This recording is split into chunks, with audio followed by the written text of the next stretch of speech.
Oh, that was bad. Let's try that again. All right, hey everybody. My name is Veronica and I'm in your class. But since I'm already a musician, I thought that it would be useful for some of you who have no background in music to see a few of the initial concepts demonstrated, because it can be kind of confusing if you've never encountered this before. So especially if you don't have a piano, I'm sitting at mine and it's hard to see the whole thing in one shot, but you know, everybody's seen a piano before. But I've basically got it aimed at the middle of the keyboard, and there's middle C. So a pitch is basically just the sound that you hear. It's a certain frequency. So when I play a C, that sounds different from if I play a G. And that sounds different from if I play this G.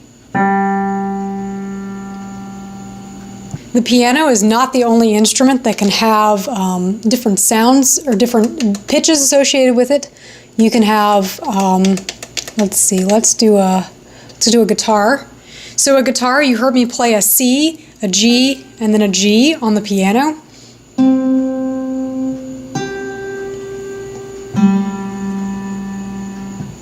So these are the same pitches, it's the same frequency, but it has a different timbre because it's a different instrument. And I can also demonstrate that with strings. Wind instrument. Here's a flute. That's like an ethnic flute. I don't know what that is. Let's see.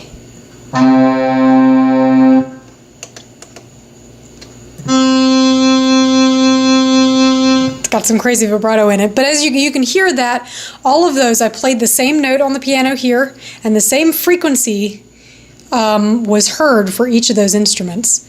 An example of an instrument that would not have a pitch would be something like a drum kit, although there is something, if you're a drummer, you know that there is something called tuning your drum kit. It's not exactly the same thing, but hitting a drum and me hitting, it has a frequency. There are frequencies associated with it, but we wouldn't say that it's necessarily a pitched sound. The other thing that you can hear is not necessarily a pitched sound is the clicking of my metronome. So rhythm is just the pattern of sounds that we're creating. So when I turn on my metronome, that's a rhythm. It's a steady rhythm.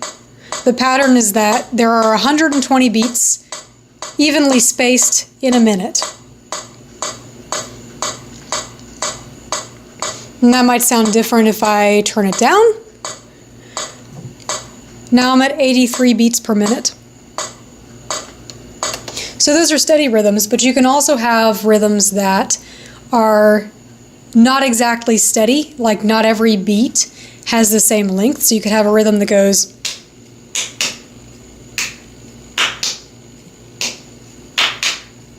like that.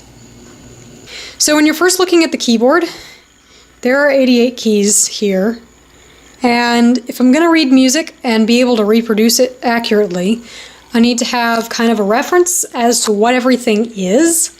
What all of this is still very confusing even to me. So most pianos, traditional piano, acoustic piano, would just have the keys. So a good reference point to start is this key right here. It's in the middle of the keyboard, and it's a C. So each of the keys are labeled A through G, and I'll start down here at A. A, B, C, D, E, F, G, and now we're starting over with A. An A to an A, or a C to a C, would be called an octave, B to a B, D to a D. And you'll notice that when I play an octave, the two notes together sound fairly similar. The frequencies interact in such a way that they sound very similar and almost kind of merges together into one sound. As opposed to if I play a fifth, you can definitely hear there are two different pitches in that, right? But when I play an octave, the sounds are much more unified. And I hope that that comes through clearly enough on the camera. To keep track of what's an A and what's a D and what's an E and whatnot, the black keys are patterned, as you can see. They go 2, 3, 2, 3, 2, 3, 2, 3, all the way up. The only exception is down here at the bottom. There's this one key because we're starting with an A. I don't know, it's kind of stupid. We had to stop somewhere though. So when you have a group of 2 black keys, the 3 keys associated with it are C, D, and E. And when you have a group of 3 keys, the 4 keys associated with it are F, G, A, B. So this pattern repeats up the keyboard. Black keys can be referred to in reference to the white keys that they're near. So if this is a C and this is a D, I can call this C sharp or D flat. Because remember that a sharp is basically just 1 semitone up and a flat is 1 semitone down. So what's the name of this key? It's between the D and the E. So this is a D sharp or an E flat. And the same thing can be applied to these. You might have been confused with reference to a C flat or an E sharp because there aren't any black keys between the B and the C or between the E and the F. But remember that a flat or a sharp doesn't necessarily mean that you're landing on a black key, just that you are stepping up or down by a semitone. So a C flat would just be 1 semitone down from C. So a C flat is also just a B. And the same thing with E sharp. I'm moving up 1 semitone from E. So that's just an F. So another bold word in this first section is tonality or tonal music. Tonal music basically just means that all the notes that are making up a piece of music have a predetermined relationship to each other. So say I had a piece that is in G minor and I wanted to transcribe it up to being in A minor. I would keep the relationship between the notes the same, and I would get, and hopefully you can hear that both of those are minor chords. The root note is different, but the relationships between the notes are the same. Later on in the lesson, it talks about the idea of steps and semitones. So if I'm going to take this G and go to an A, that's a step. You can also think of it as going 1 semitone, 2 semitones. So I've gone 2 semitones up here. The second note was a B flat. So I've gone 1 semitone, 2 semitones up to a C.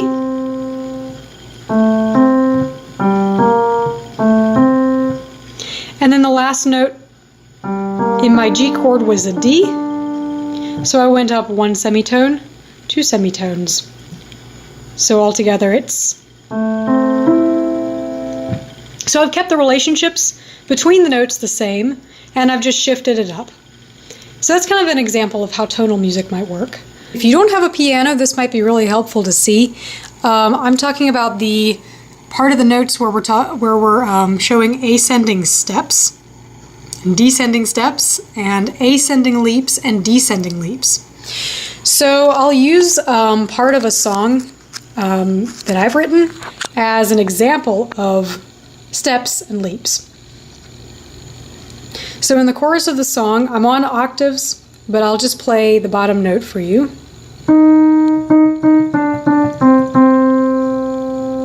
All of those are steps. I've gone E, D, C. In this case, it's an E flat because I'm in a minor key. but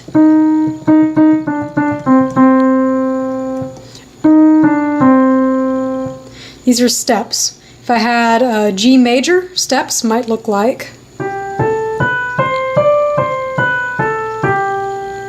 If I wanted to have leaps, you could look at what's going on in my left hand. In the left hand, for the part on the chorus that I played with this, the left hand is kind of doing a minimal pattern, but it's basically going.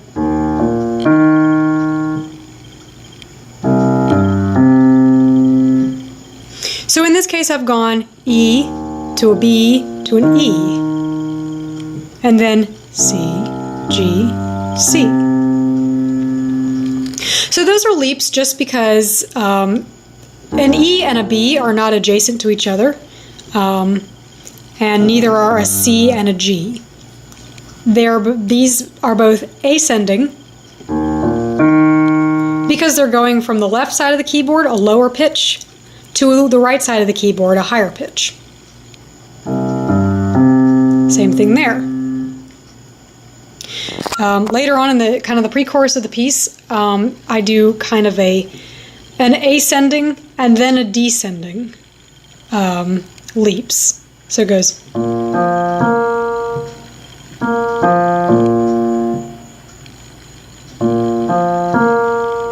Ascending leaps. Descending leaps. The last part of this piece that I want to show you in reference to steps and leaps is the second part of the chorus.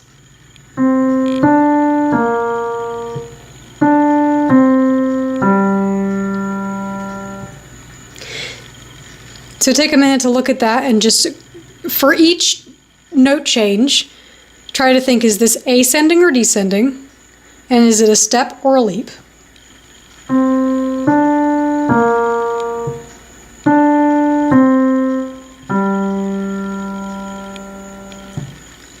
So in this case, we've got an ascending step,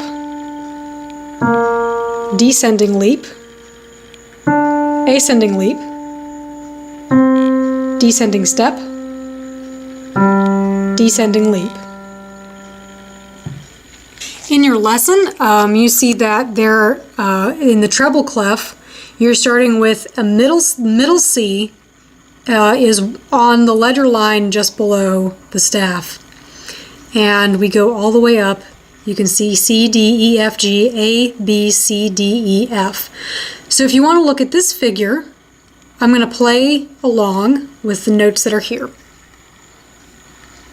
So starting with middle C, this is middle C, D, E, F, G,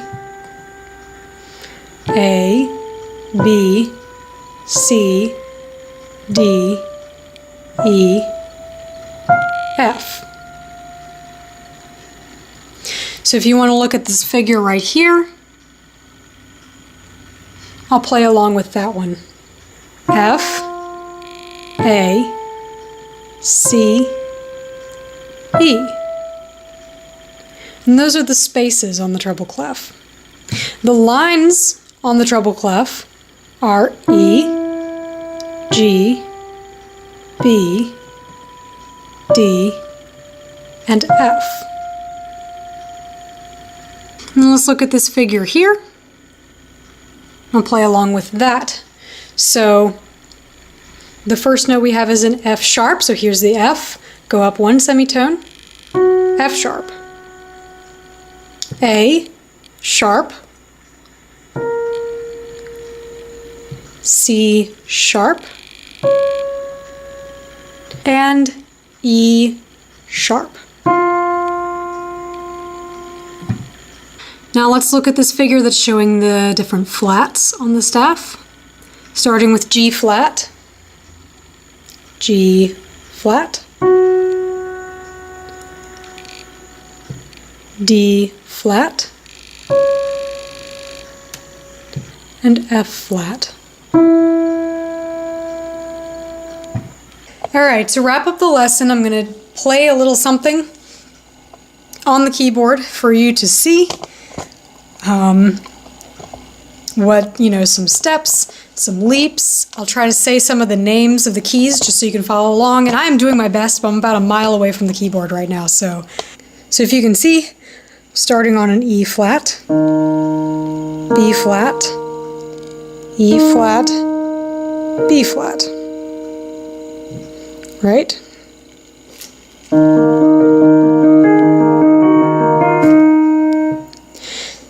So in my left hand, I'm basically doing leaps. And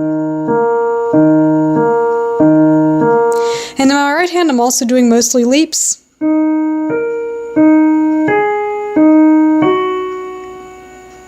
Except for right there. All leaps. And there's a step, the descending step.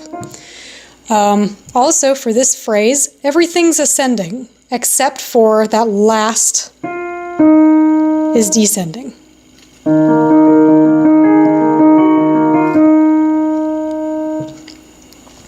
So listen to the next phrase and see if you can pick out which phrases are ascending, which ones are descending, and whether there are any steps.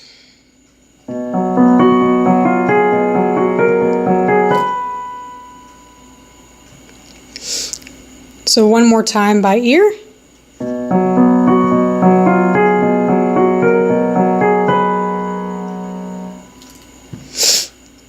So in this, my left hand is only doing leaps, and my right hand is also doing leaps.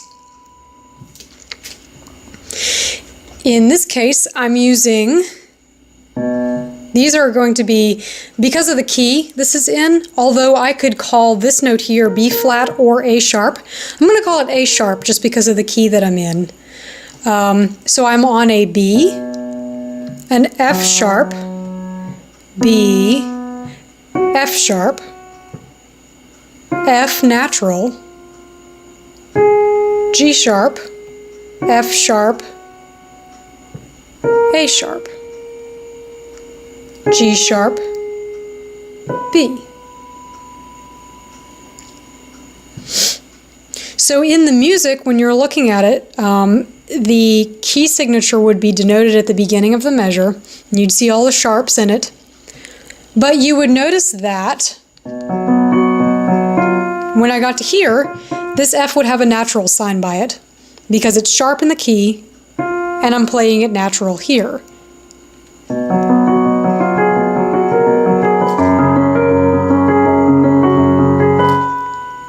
So the next phrase,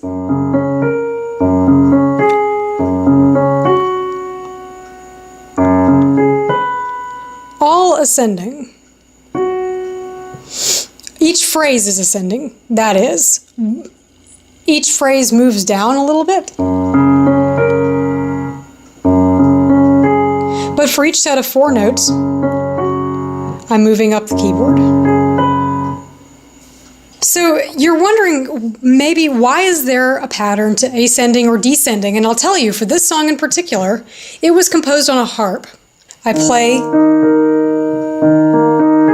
4 notes before I hit the same key again. And the reason for that, that they all kind of ascend together, is that this song was originally composed on a harp, and if you pluck the same string on a harp too quickly, it cuts the sound off. So when it was transferred to piano, that's not necessarily a problem because you can use the pedal, but that's maybe why somebody would do that. Let's see, I'm going to try to give you an example of octaves before I go. So this is another piece that I'm...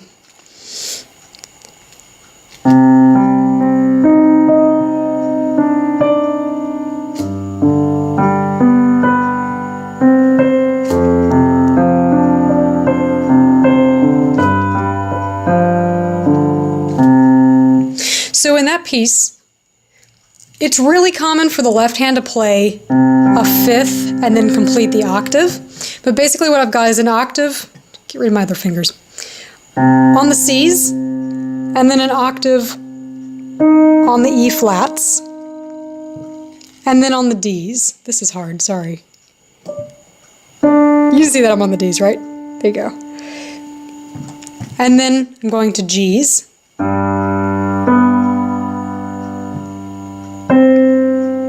Bs and Cs.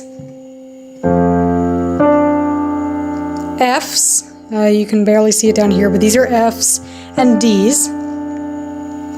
So that song is basically built on octaves, except for where I have this melody going on up here. And you know that those are not leaps, they're steps. So that's just a couple of examples that I've got. Hopefully that helped for some of you who are new to music to kind of start to visualize what's going on when we talk about steps and leaps and the treble clef and notes on the keyboard, especially if you don't have a piano.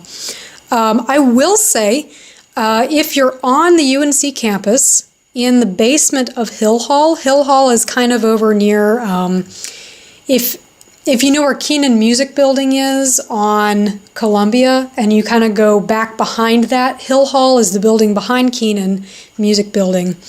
And if you go down to the basement, there are practice rooms, most of which have either a keyboard or a piano in them. If you're down there and if you're down that way and it's not too crowded in the practice rooms, pop in and try your hand at whatever you think will help you learn the material better. Maybe looking at the exercises, in each of the exercises in the books, there are like little tunes, and if you can try to pick out the notes on the piano, it'll really help make it more concrete for you. So, hope this video helped somebody, and good luck with the course.